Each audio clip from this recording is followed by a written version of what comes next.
관세음보살 할 때 보살이 어떤 뜻인지 알겠죠?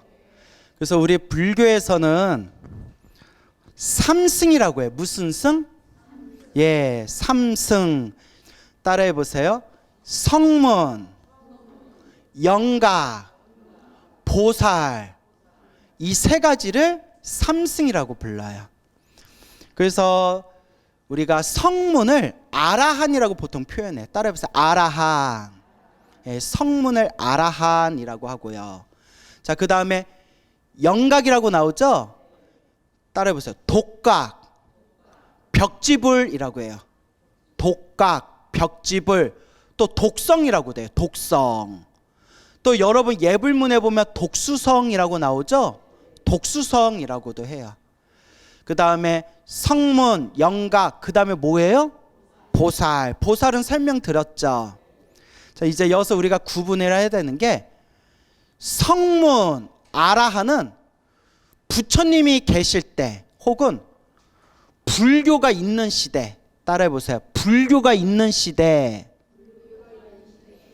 부처님 가르침을 공부해서 아라한이 되신 분, 이걸 성문 아라한이라고 불러요. 정리되셨어요? 그러니까 불교가 있는 시대에 부처님의 가르침을 공부해서 아라한이 된 분들을 성문 아라한이라고 해요. 근데 영가, 독가, 벽지불, 독성, 독수성 다 같은 뜻이라고 했죠? 자, 따라해 보세요.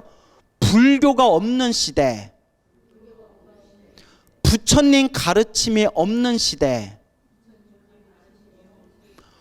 혼자 깨달음을 얻은 분, 그래서 독각이라고 부르는 거예요. 독, 혼자서 깨달았다.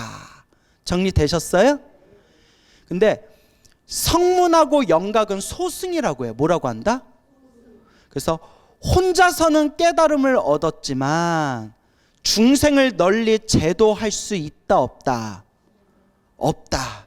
중생을 널리 제도하기에는 지혜와 자비의 힘이 약하대요. 그래서 소승이라고 부르는 거예요. 알겠죠? 그래서 성문, 아라한, 그 다음에 영각, 독각, 벽지불, 이 존재들을 소승이라고 부르는 거예요. 그럼 보살은 소승이 아니라 뭐예요? 대승. 모든 중생을 다 제도하겠다라는 원력을 세워서 대승이라고 부르는 거예요. 알겠습니까? 그래서 우리 한국 불교는 대승불교의 뿌리를 잇고 있기 때문에 아라한이 되는 걸 목표로 삼는다, 안 삼는다? 안 삼는다. 아라한은 소승이잖아요. 예, 이것 봐요. 여러분들 이런 것도 지금 정리가 안 돼 있어요. 그러니까 아니 맞아요. 아라한이면 굉장히 높은 존재죠. 여러분, 그러니까 맞아요. 얘기 잘하셨어요. 아라한은 거룩한 성자예요. 뭐라고요? 그래서 아라한들을 모셔놓은 법당을 뭐라고 하죠? 나한전이라고 해요. 그래서 우리가 아라한을 존경해야 돼야 안 해야 돼요? 존경해야 되는데, 자, 이제 여러분들이 이제 제대로 배우셔야 돼요. 아라한도 아까 말한 영각도 독각 벽지불도 소승이다 대승이다? 소승이다. 그래서 아라한은 존경받아 마땅한 분들이지만 우리 대승불교에서는 아라한이 되는 걸 목표로 삼는다, 안 삼는다? 안 삼는다. 우리 대승불교는 뭐 하는 걸 목표로 삼는다? 그렇죠. 우리 인사할 때 뭐라고 인사해요? 성불하세요 라고 인사하잖아요. 정리되셨죠? 부처가 되는 걸 목표로 하는 거예요. 그러니까 여러분, 부처님하고 아라한하고 수준이 똑같을까요? 다를까요? 다르죠. 예. 아라한 중에서 지혜가 가장 깊다는 사리불 스님, 지혜제일 사리불 스님도 부처님하고 비교해 보면 어린 아이와 같대요. 그래서 큰 차이가 있는 거예요. 자, 이제 정리되셨습니까? 그래서 불교는, 우리 대승불교는 아라한이 되는 걸 목표로 삼지 않는다. 왜냐하면 아라한이 되어도 중생을 널리 제도하는데 지혜와 자비가 깊다, 낮다, 낮기 때문에 모든 중생을 제도하기 위해서는 반드시 어디의 경지까지 가야 된다? 부처님, 성불의 경지까지 가야 되고, 부처가 되기 위해서 수행하는 분들을 뭐라고 한다? 수행자. 근데 어떤 수행자? 벌써 다시 여러분 와준 것만도 고마워요. 근데 제가 아까 목이 아프도록 성불하기 위해서, 부처가 되기 위해서 수행하는 분들을 보살이다 라고 얘기를 몇 번이나 얘기했어요. 기억나세요? 안 나세요? 예. 와준 것만도 고마워요. 예. 하여튼 이제 이해 가시죠? 그래서 아라한이, 대승불교에서는 아라한이 되는 걸 목표로 삼지 않아요. 그래서 아라한들의 스승이신 부처님, 성부라는 걸 목표로 삼아요.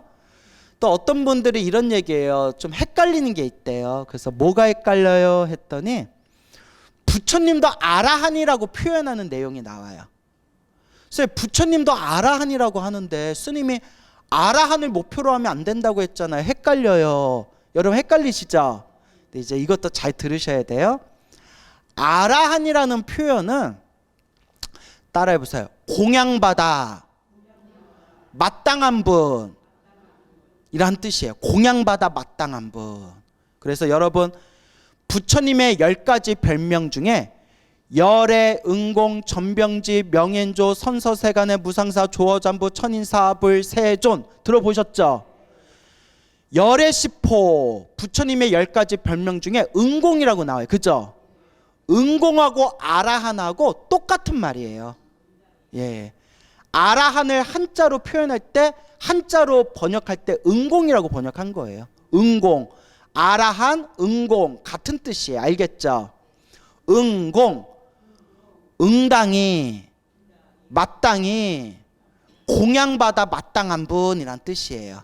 그래서 아라한들도 공양받아 마땅한 분이고 부처님도 공양받아 마땅한 분이라서 부처님도 뭐라고 부른다? 아라한, 응공이라고 부르는 거예요. 단, 끝까지 들으셔야 돼요. 광우 스님도 스님이고 저 총무원장 스님도 스님이에요. 뭐냐는지 알죠? 광우 스님도 스님이에요. 저 종정 스님, 총무원장 스님도 스님이에요. 근데 급수가 같아요, 달라요? 다르잖아요. 이해 가시죠? 똑같은 스님인데 종정 스님, 총무원장 스님은 그냥 저같이 그냥 평범한, 아무런 지위가 없는 평범한 스님하고는 격이 다르잖아요.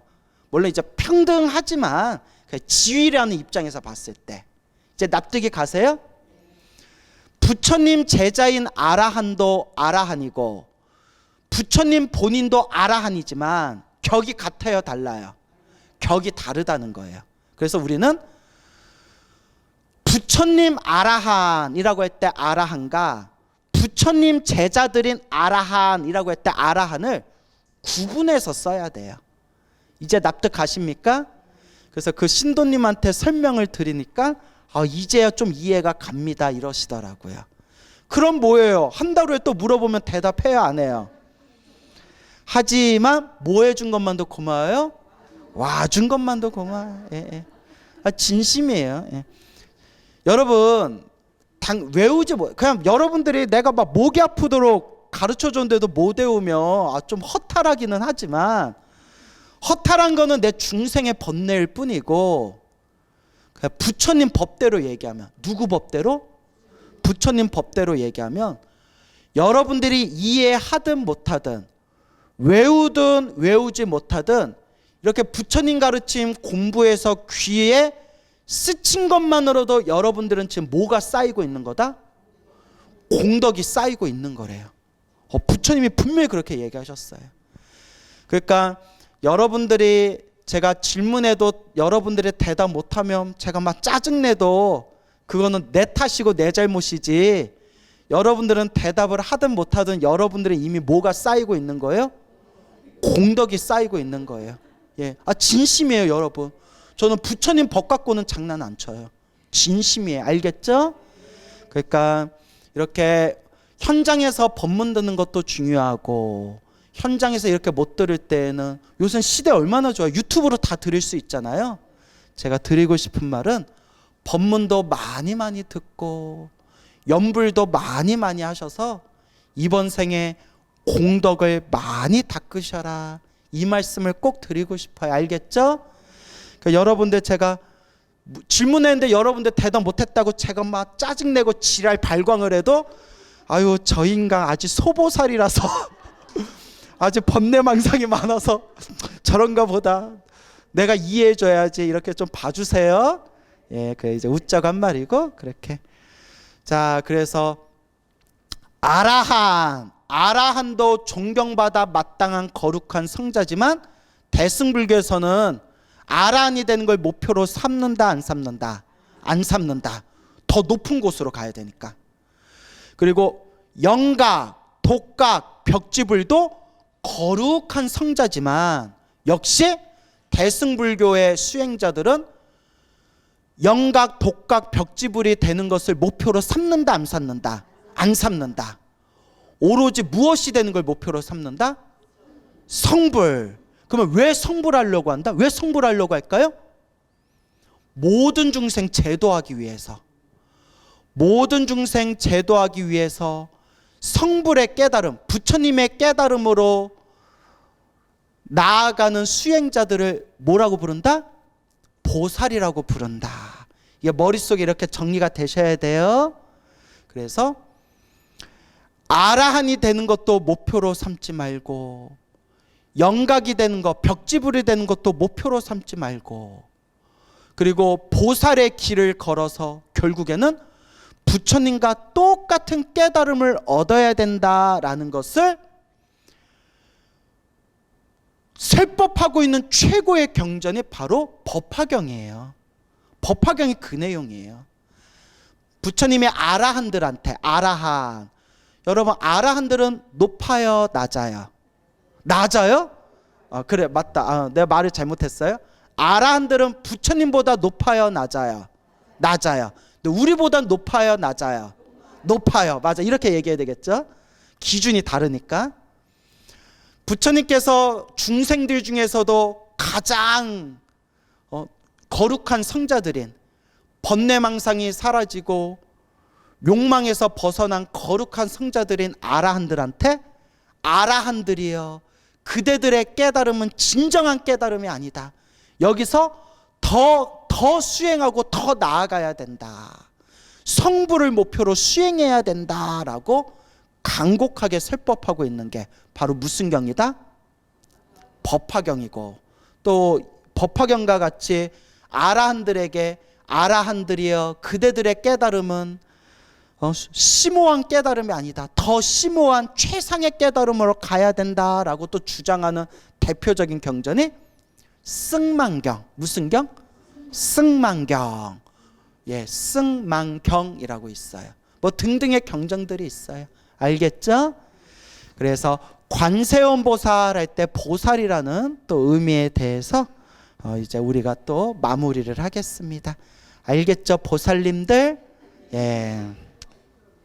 자, 그러면 따라해보세요. 관세음 보살. 자, 보문품. 예. 보문품 할 때 일단 품자, 품 있죠? 품이 쉽게 말하면 1장, 2장, 3장 할 때 장이에요. 장. 예. 목차예요. 목차에 우리 1장, 2장, 3장 이렇게 나오죠? 예. 그래서 우리 관세음보살 보문품이 법화경에 몇 장이에요? 25째 장이에요. 그래서 25품이라고 표현한 거예요. 25째 장. 알겠죠? 그래서 우리 피아노 뭐 악보 봐도 뭐 1악장, 2악장, 3악장 막 이런 게 나오잖아요. 그 품은 그냥 목차를 나누는 그냥 장이다 이렇게 이제 이해하면 돼요. 이건 어렵지 않죠? 자, 이제 보문. 그래서 여러분 이렇게 법문 듣고 강의 듣는 게 중요해요. 그죠? 오랫동안 관음 기도를 하셨는데도 보문이 무슨 뜻인지 모르는 분들이 많아요. 관세음보살 보문품을 매일매일 독송하셨는데도 보문이 정확하게 무슨 뜻인지 모르는 분들이 많고, 우리 저기 관세음보살 정근할 때 나모 보문시연 원려 홍심 하고 나오죠. 나무 보문시연 할 때 보문이 무슨 뜻인지 모르는 분들이 많아요. 그러니까 자꾸 무엇을 많이 들어야 된다? 자꾸 법문을 많이 들어야 돼요. 알겠죠? 자, 보문품 할 때 품은 이제 설명을 드렸고요. 자, 따라해서 보문. 자, 보자가 따라해보세요. 널리 보. 넓을 포. 널리, 넓게. 뭐 이런 뜻이에요. 알겠죠? 좁게, 넓게, 넓게, 널리, 넓게란 뜻이에요. 문, 들어가는 문, 입구를 문이라고 하죠. 근데 우리가 한문사전을 보면요, 문이라는 단어가 엄청 그 해석이 많이 나와요. 그래서 문이 길, 도라는 뜻도 있어요. 예, 길, 도. 어떤 길을 가야 되지? 할 때 길, 도라는 뜻도 있는데, 제가 지금 여러분들한테 이제 보문을 해석해 드릴 때 문자를 방법이라고 해석하면 제일 정확할 것 같아요. 뭐라고요? 방법. 예, 방법. 야, 너 서울까지 어떤 방법으로 갔냐? 뭐 했대? 방법. 그러면 보문하면 어떤 방법? 넓은 방법. 그래서 잘 들으세요. 관세음보살님이 중생들을 제도하고 중생들을 구제하실 때 좁은 방법이 아니라 어떤 방법으로? 넓은 방법으로, 자유자재로 넓은 방법으로 중생들을 구제해 주시고 중생들을 제도해 주신다. 그래서 무슨 문이라고 부른다? 보문이라고 부르는 거예요. 넓은 방법으로, 수많은 방법으로 자유자재로 중생을 제도하신다. 그래서 따라해 보세요. 보문시현. 시자가 보일 시, 나타날 현. 그래서 시현은 중생 앞에 나타나는 걸 시현이라고 해요. 중생을 제도하려고 중생 앞에 뿅 하고 나타나는 걸 뭐라고 한다? 시현, 보문시현. 시현이라고 부르는데 중생들 앞에 나타날 때 어떻게 나타나요? 넓은 방법으로, 온갖 수많은 방법으로 나타나서 중생을 제도한다. 그게 보문시현이에요. 그래서 관세음보살 보문품에 자세히 나와요. 부처의 몸으로 제도해야 할 중생에게는 누구의 몸으로 나타나고? 부처의 몸으로 나타나고, 보살의 몸으로 제도해야 할 중생에게는 무엇의 몸으로 나타나고? 보살의 몸으로 나타나고, 하늘신의 모습으로 제도해야 할 중생에게는 하늘신의 모습으로 나타나고, 사람의 몸으로 제도해야 할 중생에게는 사람의 몸으로 나타나고, 남자의 몸으로 제도할 중생은 남자의 몸으로 나타나고, 여자의 몸으로 제도할 중생은 여자의 몸으로 나타나고, 귀신의 몸으로 제도할 중생은 귀신의 몸으로 나타나고, 자유자재로 넓은 문으로 보문, 넓은 방법으로 넓게 수많은 방법으로 중생의 앞에 나타나서 그 중생을 제도하신다 해서 무슨 문이라고 부른다? 보문. 널리 보, 넓게 보. 방법문, 넓은 방법으로 중생을 제도하신다. 그래서 보문이라고 부르는 거예요. 어때? 이해 가세요? 자, 이제 보문이 무슨 뜻인지 알겠죠? 그래서 보문하면 가장 유명한 절이 무슨 사예요? 보문사. 강화도 보문사. 제가 보문사를 참 좋아라 해요. 왜 좋아라 하냐면 20대 말이었을 거예요. 20대 말에 아닌가? 30 안팎이었을 때, 30 안팎이었을 때 제가 그때 잠깐 뭐라고 표현해야 되나? 빈 시간이 있었어요. 몇 개월 좀 비어 있는 시간이 있었을 때, 그냥 이렇게 시간 보내지 말고, 그때 송광사 유런 졸업하고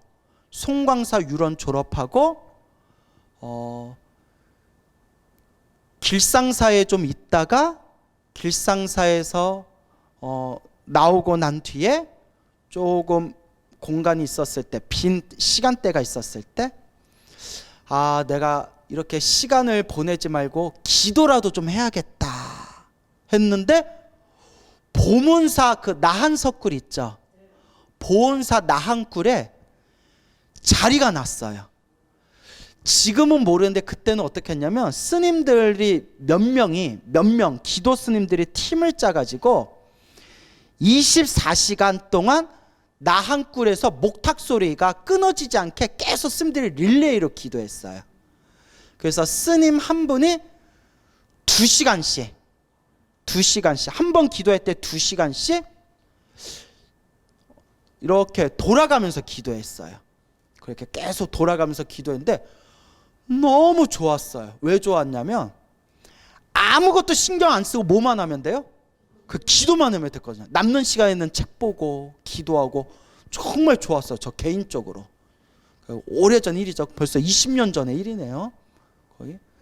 그런데 제가 그때 기도하면서 어떤 발언을 했냐면, 부처님, 제가 수행 열심히 하게 해주세요. 부처님, 이 소중한 가르침 세상에 널리 제가 전법 포교할 수 있도록 저에게 힘을 주세요.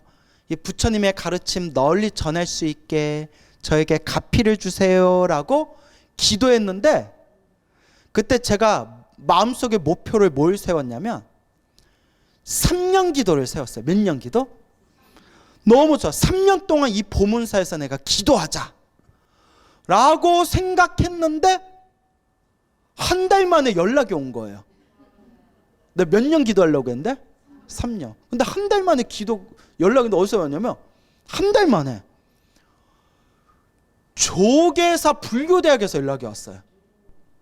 광우선 조계사 불교대학에 와서 스님이 강의를 재미나게 잘한다고 소문이 나.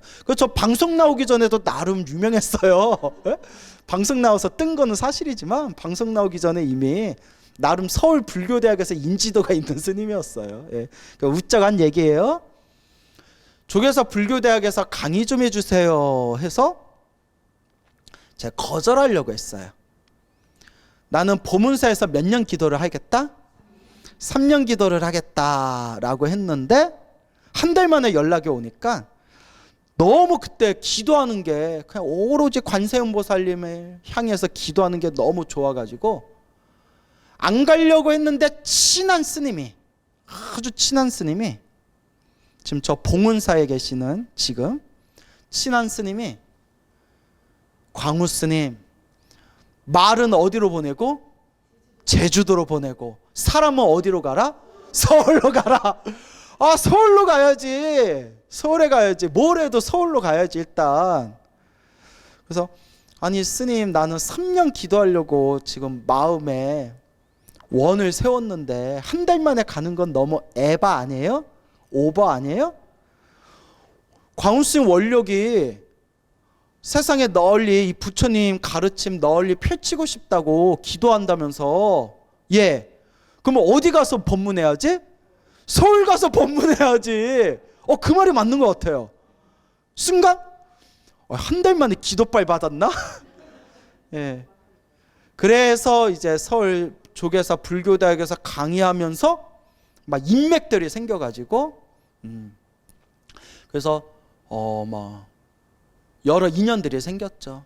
예, 그때 또 너무 자세히 얘기하면 또 다른 스님들 얘기가 나오니까 하여튼 그때 좋은 인연들이 많이 생겼어요. 그러면서 느낀 게 뭐냐면, 그때 역시 간절하게 순수한 마음으로 기도하면 가피가 있구나 없구나? 있구나. 제가 그냥 보문품에서 보문자가 나와서 강화도 보문사 생각이 갑자기 나서 얘기했는데, 그 뒤에도 기도해가지고 가피를 많이 받았어요. 정말 가피를 많이 받았는데, 제가 세 가지 소원이 있었거든요. 세 가지 소원이 있었는데 마음속 60 안에는, 몇 살 안에는? 60 안에는 소원이 이루어지겠지라는 마음으로 열심히 기도했어요. 60 안에는. 뭐 안 되면 할 수 없고 기도한 공덕은 있으니까. 근데 제가 60 안에는 이루어지겠지 목표로 세웠던 세 가지 소원이 저 다 이루어졌어요. 진짜. 뭐예요? 라고 하면 와 뭐냐고 얘기하면 좀 말할 수는 없고 개인 프라이버시라서, 예? 설마 뭐 아들 낳게 해주세요 예쁜 딸 낳게 해주세요 뭐 이런 건 아니겠죠. 예? 세 가지 소원은 이제 너무 빨리 이루어졌어요. 근데 제가 항상 기도는 항상 열심히 했던 것 같아요. 정말 열심히 했냐 하면 좀 부끄럽지만 꾸준히 했던 것 같아요. 그래서 지금은 마지막 간절한 소원 하나 남아있어요. 이제 살아있는 동안에 부처님 가르침 널리 전하되 제 마지막 가장 중요한 제 최고의 이제 소원이, 저 찐팬들은 제가 여러 번 얘기하셔서 아실 거예요. 나 죽을 때 뭐 하면서 죽는 거? 아미타불 연불하면서 죽는 거예요. 엄청 중요한 거예요.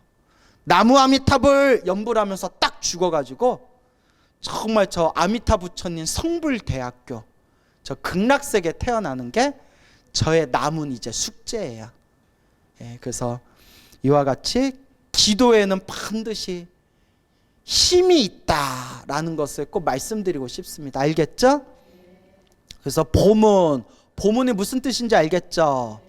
널리 보, 넓을 보.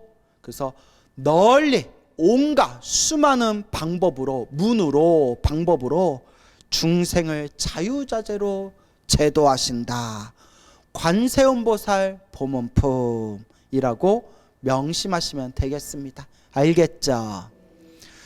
우리가 예불문에 보면 4대 보살이라고 나와요. 몇 대 보살?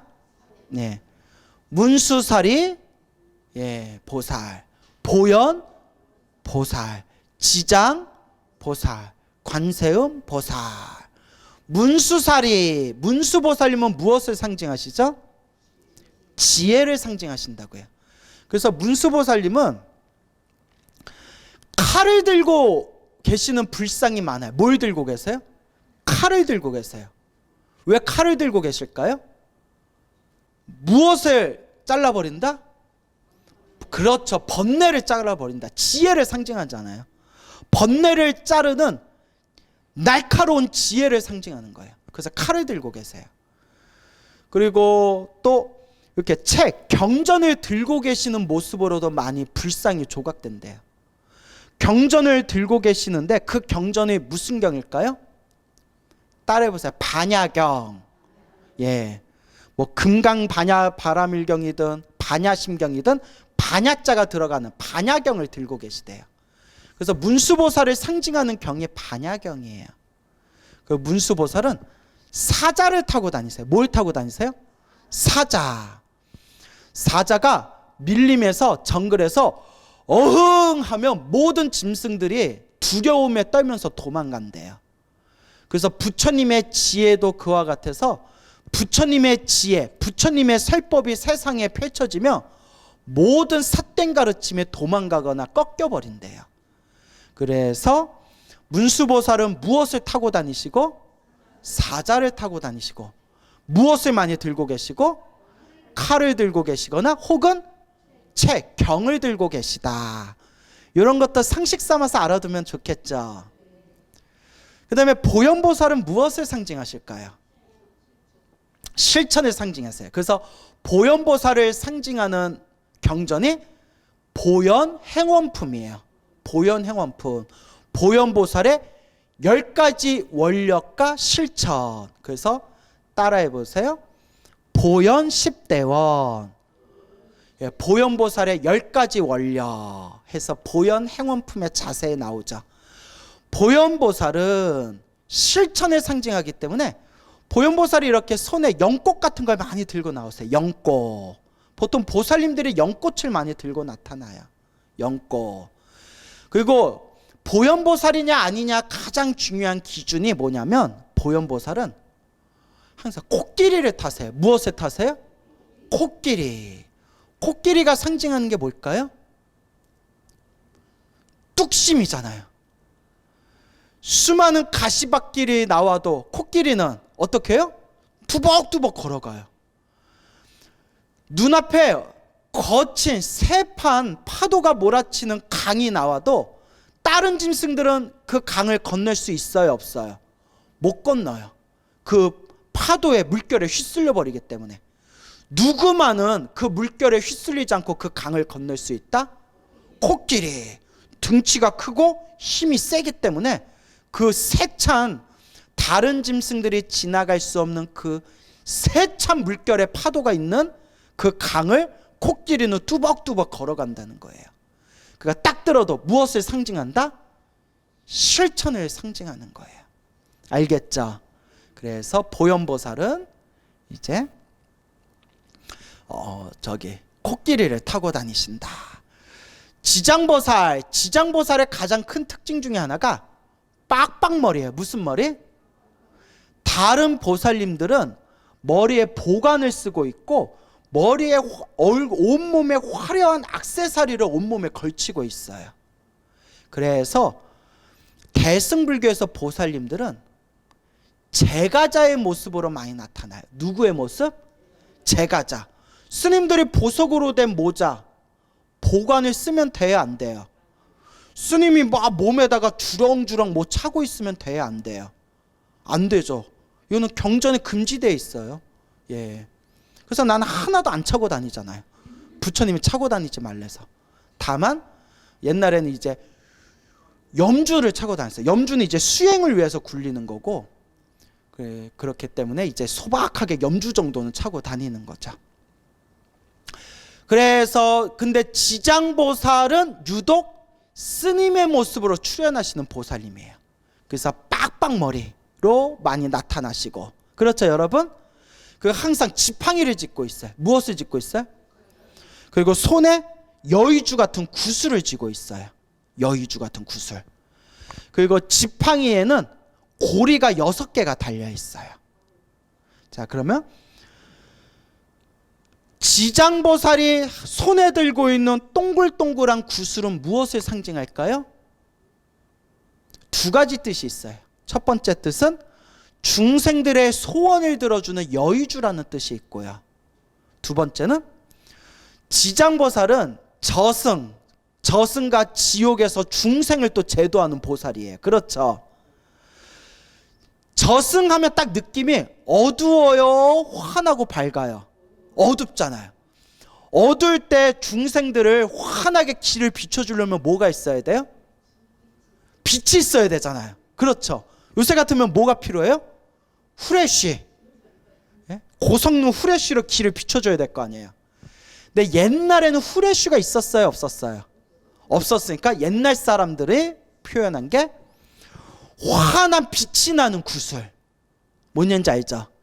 환한 빛이 나는 이 구슬을 따라해 보세요. 명주라고 불러요. 밝을 명, 구슬주, 밝은 구슬. 이 명주로서 무슨 길을 비춰주신다? 저승길, 지옥을 환하게 비춰서 중생들을 올바른 길로 이끌어 주시는 거예요. 자, 정리되셨어요? 예. 자, 그리고 지팡이를 짚고 있는 이유가 뭐냐? 지옥이 길이 편안하겠어요? 거칠고 험악하겠어요? 거칠고 험악할 때 여러분 막 험악한 산에 올라갈 때 그래도 뭐가 있어야 편해요? 지팡이가 있어야 편하잖아요. 그죠? 그래서 그 지팡이를 짚고 아무리 험악한 길을 걸을 때, 아무리 힘들고 괴로워도 이 지팡이를 의지해서 이 길을, 이 지옥의 험악한 길 속에서 중생들을 내가 구제하리라 라는 그런 의지를 담고 있는 게 바로 주장자, 지팡이예요. 알겠습니까? 그 고리가 몇 개 달렸다고 했어요? 6개 달려있다. 6개의 고리가 상징하는 게 뭘까요?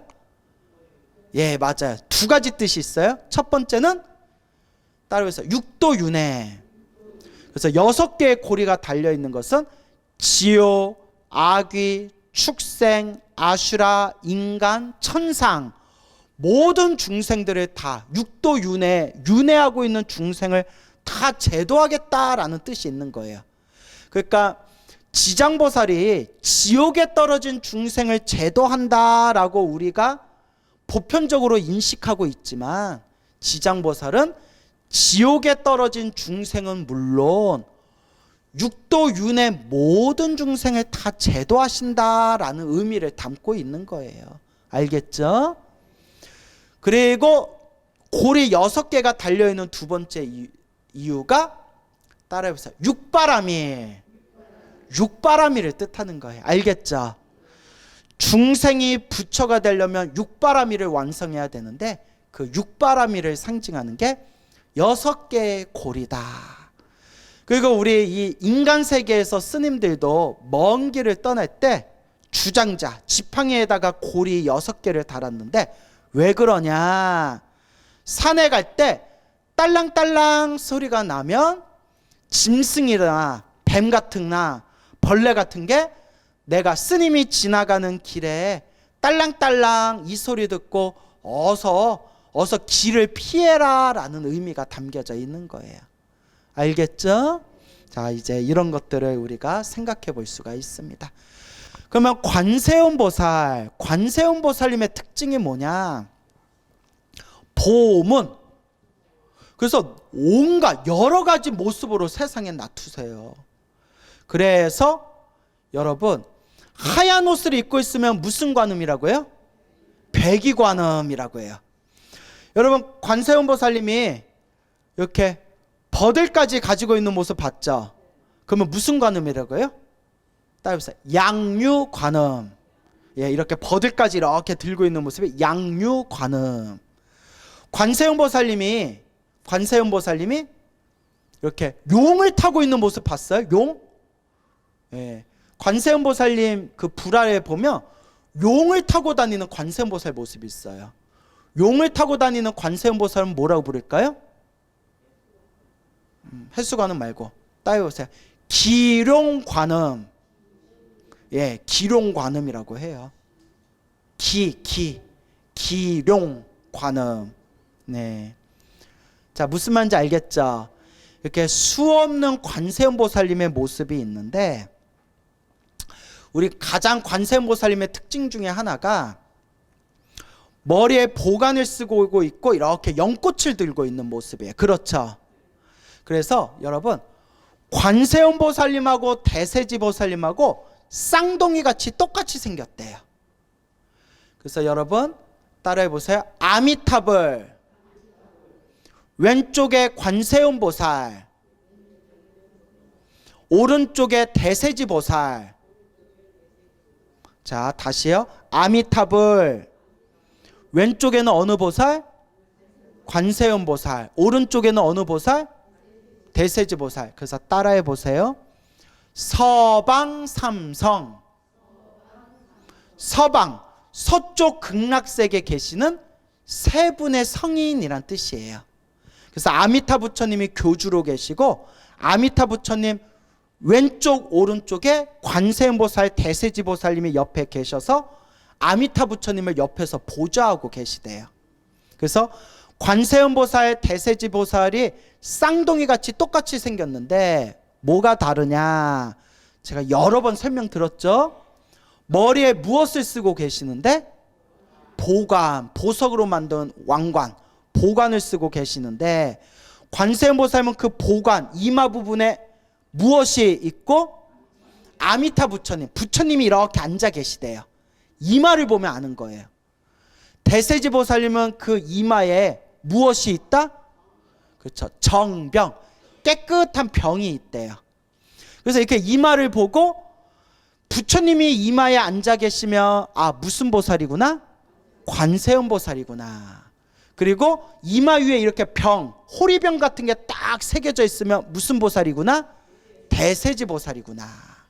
그래서 아미타 부처님 옆에 계시는 관세음보살 대세지보살을 아미타 부처님의, 자 따라해보세요. 대세지보살 지혜를 상징하고 관세음보살 자비를 상징하신다. 예, 그래서 대세지보살은 지혜를 상징하고 관세음보살님은 자비를 상징하신다. 이렇게 이제 우리가 머릿속에 정리하면 되겠습니다. 알겠죠?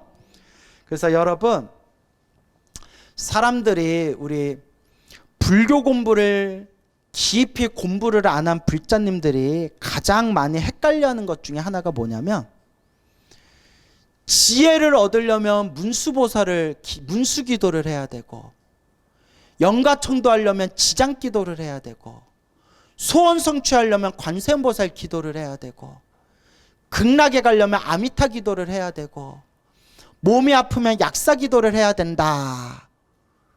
다들 이렇게 생각하세요. 그렇죠, 여러분? 네? 아니다, 여러분.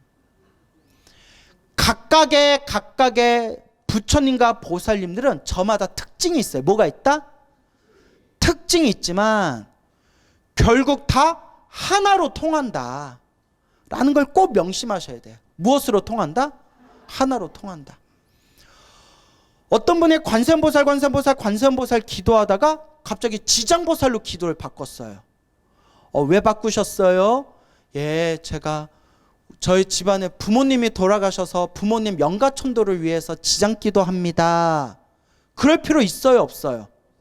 그냥 관음기도해도 영가천도 된다, 안 된다? 돼요. 된다는 내용이 나와요. 반대로 지장기도 열심히 하다가 갑자기 관음기도로 바꿨어요. 왜 관음기도로 바꿨어요? 지장기도는 영가천도할 때만 지장기도하는 거고 소원 성취할 때는 관음기도해야 된다 그래서 관음기도로 바꿨어요. 지장경을 읽어보면요, 간절한 소원이 있고 이 살아있을 때 소원 성취하고 싶은 불자들은 누구를 많이 불러라? 지장보살을 많이 불러라. 지장경에 나와요. 그러니까 이런 거 헷갈릴 필요가 없어요. 알겠죠? 문수기도를 하든 관음기도를 하든 지장기도를 하든 약사기도를 하든 불보살님을 향한 간절한 기도는 어떻다? 하나로 통한다라는 걸 꼭 명심하시기 바랍니다. 알겠죠? 자, 이렇게 해서 이제 관세음보살 보문품 우리가 제목에 대해서 다 배워봤고요. 다음 시간에는 관세음보살 보문품 줄여서 관음경 교재를 가지고 구체적으로 우리가 그 관음경의 문장을 해석하고 살펴보는 시간 가지겠습니다. 여러분 성불하십시오.